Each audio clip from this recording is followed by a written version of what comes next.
Indoor stadium बनाना था, उसकी जगह आज पार्किंग देखी गई इस रैली की।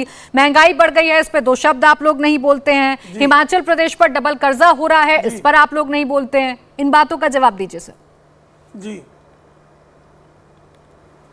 देखिए, दरअसल अब जो है कांग्रेस के प्रवक्ता किस तरह से इस देश को समझते हैं कि वो पप्पू है और गुमराह करने का प्रयास देशवासियों को करते हैं, ये पिछड़े राज्यों के संदर्भ में श्रीमान आलोक शर्मा ने जो दिग्भ्रमित करने का प्रयास किया उसका उत्तर पहले देता हूं मैं। डॉक्टर मनमोहन सिंह सरकार से जब श्रीमान नीतीश कुमार पहली बार पिछड़े राज्य का होने के नाते हमको जो है विशेष राज्य का दर्जा दे दीजिए यह मांग लेकर गए, तो डॉक्टर मनमोहन सिंह ने जो उत्तर दिया था वह उत्तर यह था कि विशेष राज्य जो है, जो पर्वतीय या जो सीमांत राज्य हैं, उन राज्यों को जो एनिमी कंट्रीज के साथ हैं, उन्हीं राज्यों को हम जो है वो विशेष राज्य का दर्जा दे सकते हैं, उसके ये विशेषज्ञता है।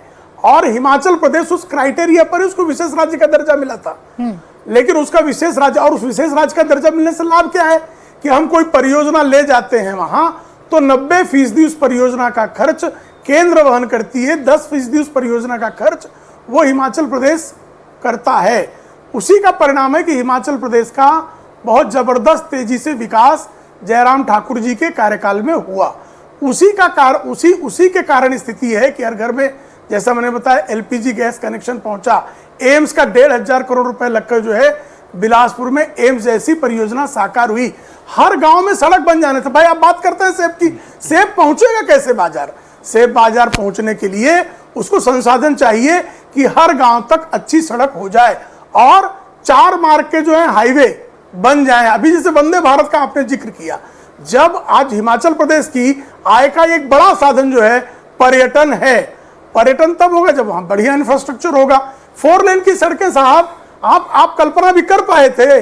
वीरभद्र सिंह जी से जरा पूछ के बताइए, कल्पना भी हुई थी कभी वीरभद्र सिंह जी की? हाँ, कल्पना यह हुई थी कि प्रियंका वड्रा गैर कानूनी घर वहां बना ले। प्रियंका वड्रा के घर के लिए सारे कानून ताक पर, और विशेष राज्य का दर्जा वापस ले लेना क्योंकि प्रियंका वड्रा को घर मिल रहा था, इसकी आपत्ति हिमाचल वासियों ने कर दी। तो इतनी छोटी हरकतें जिन लोगों ने कर रखी हैं वो ये बर्दाश्त नहीं कर पा रहे हैं कि हिमाचल जो है बल्क ड्रग्स जो है वो वहां प्रोड्यूस करने का अलग से। प्रेम शुक्ला जी, महंगाई पर भी जवाब दे दीजिए जरा छोटा सा, फिर मैं जाऊंगी आलोक शर्मा जी के पास। महंगाई पर प्रदीप सिंह जी से महंगाई पर भी आता हूं।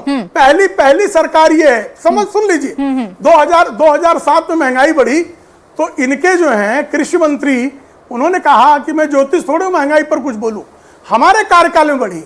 अभी पिछले दिनों तो दाल, तेल, जो आवश्यक वस्तुएं हैं उनके दरों को नियंत्रित करने के लिए विशिष्ट प्रयास हुए और हमने पिछले पखवाड़े में वो पूरी सूची जारी की कि हमने तेल के भाव कैसे घटाए, दलहन के भाव कैसे घटाए।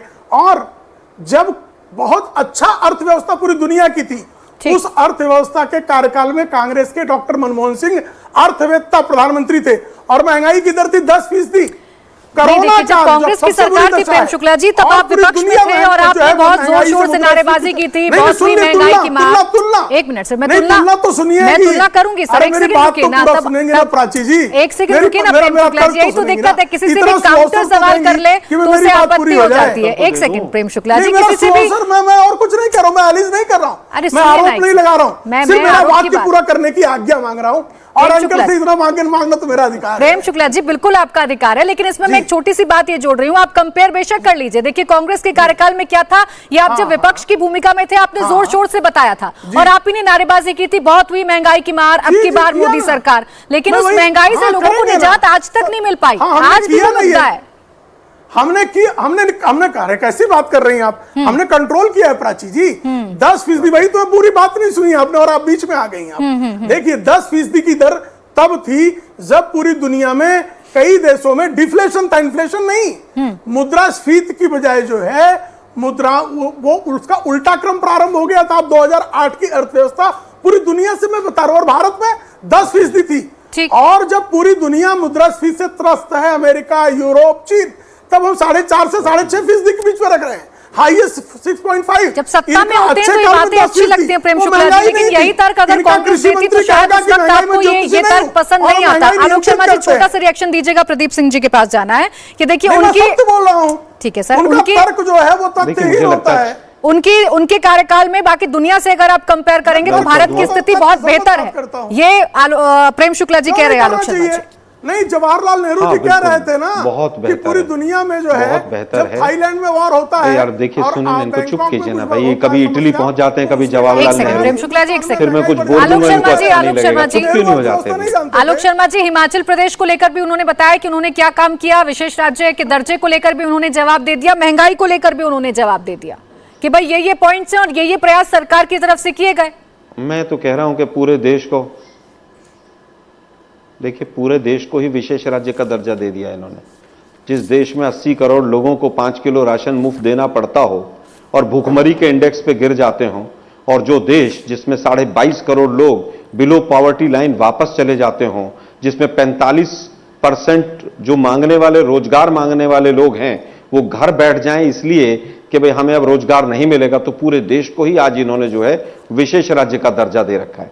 मैंने सीधे सीधे 3-4 सवाल पूछे। महंगाई की बात करते हैं, 410 रुपए का सिलेंडर महंगा था, 1150 का सस्ता है। 80 रुपए में सरसों का तेल महंगा था, 250 में सस्ता है। उज्ज्वला योजना में 87%, भाई बीच में फिर बोलेंगे ना आप, देखिए जब तर्क नहीं होते ना तो इटली भागते हैं, जवाहरलाल नेहरू को भागते हैं, सुनने की भी मत रखिए। 87% लोगों का सिलेंडर जो है, सिलेंडर जो है, फिर वो देखो बोलते रहेंगे, यही तो प्रॉब्लम है। अरे सारी भाजपा झूठी है, मोदी जी झूठ बोलना शुरू करते हैं सुबह 6 बजे और रात तक आप लोग बोलते हैं। चुप रहिए, सुनिए जरा शांति से। मैंने आपसे 4 सवाल पिन पॉइंटेड पूछे। अरे भाई मैं चुप हो जाता हूँ भाई, इनको बोल लेने दीजिए, झूठ बोलनी है बोलने दीजिए। अच्छा एक एक करके प्रेम शुक्ला जी, मैं आपके बीच में नहीं बोला था शुक्ला जी, आप शांति से सुनिए। एक करके प्रेम शुक्ला आप उत्तर देना मेरी बात का, आपको समय मिलेगा। जवाहरलाल नेहरू जो है झूठ बोल रहे हैं। मैंने आपसे 4 सवाल सीधे पूछे, आपके पास कोई उत्तर नहीं। सुनिए ना भाई जरा, मैं झूठ बोल रहा हूं तो बाद में उसका पर्दाफाश कीजिए ना, आप सुनिए जरा। मैंने पहला सवाल पूछा, अरे यार फिर वही यार, ये बदतमीज आदमी पता नहीं कहां से बैठ जाता है टीवी पे रोज। आलोक शर्मा जी, मैं बार बार कहती हूं सर, मैं किसी को इजाजत नहीं दूंगी, चुप नहीं होता। नहीं आलोक शर्मा जी, मैं किसी को इजाजत नहीं दूंगी कि चर्चा में आकर मेरे मेहमान के साथ आप ऐसे शब्दों का इस्तेमाल करेंगे। सर आप चर्चाओं में बैठते हैं, आपको पता है कि एक दूसरे के बीच में लोग बोलते हैं। मैं बराबर कह रही हूँ प्रेम शुक्ला जी से कि चुप होइए, लेकिन आप भाषा की मर्यादा नहीं छोड़ सकते हैं सर। आप बड़े सीनियर प्रवक्ता हैं कांग्रेस का सर, आपसे उम्मीद की जा सकती है कि आप भाषा ऐसी रखेंगे जो मेरे दर्शक सुन पाएंगे। गालीबाजी। और ये आलोक शर्मा जी, आप मुझे नहीं बताएंगे कब किसको कैसे म्यूट करना है और क्या करना है? कुछ काम हम पत्रकारों पर भी छोड़ दीजिए। शब्दों का इस्तेमाल आपको कैसे करना है, चयन कैसे करना है, पहले आप इस बात को डिसाइड कर लीजिए। करवा दीजिए। मैं करवा दूंगी चुप सर। मैं जरा प्रदीप जी के पास चली जाती हूँ, एक सेकंड से, फिर आप दोनों एक दूसरे में उलझ जाएंगे, मेरी चर्चा कहीं और पहुंच जाएगी। एक सेकंड आलोक शर्मा, एक भी शब्द गलत नहीं होगा, यही तो प्रॉब्लम है ना आप लोगों के साथ।